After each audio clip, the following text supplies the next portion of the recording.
past 10 days, more than a dozen universities were targeted with fake active shooter calls. They certainly have been, Carla, and those fake calls have very real responses from law enforcement who swarm campuses looking for threats. WALB News 10's Mackenzie Blaze spoke with experts about the impact these hoaxes have on students.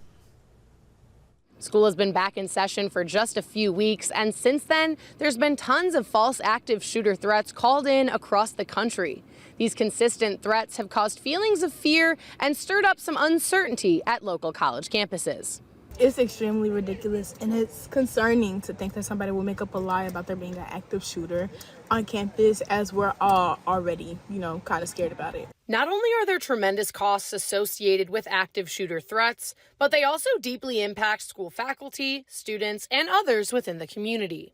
Swatting threats cause an upheaval of the entire school community, and the anxiety, emotions, and ambiguity, uncertainty around school safety continues on weeks and weeks after the threats.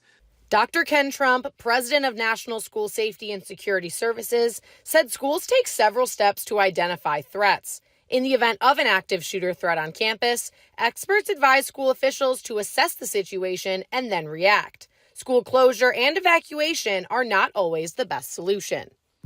You need to assess the credibility of the threat unless there's something obvious and imminent right in front of you, and then react accordingly. Sometimes the best process may be to continue on with the educational process under heightened security if you identify the threat as not being credible, rather than to evacuate and to shut down schools, because you are playing into the whole purpose of swatting to create fear and disrupt. In light of the recent threats across the country, Georgia Southwestern State University law enforcement has increased public safety and held more department-wide meetings to go over protocol. Immediately, we began to go into our emergency protocol by notifying our students, making them aware of what's going on, and part of that shelter-in-place piece. The FBI Atlanta issued a statement on recent hoaxes saying, quote, "We work closely with our law enforcement partners to determine their credibility, share information, and take appropriate investigative action.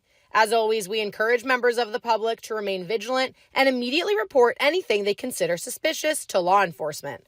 I'm Mackenzie Blaze with WALB, your hometown news source.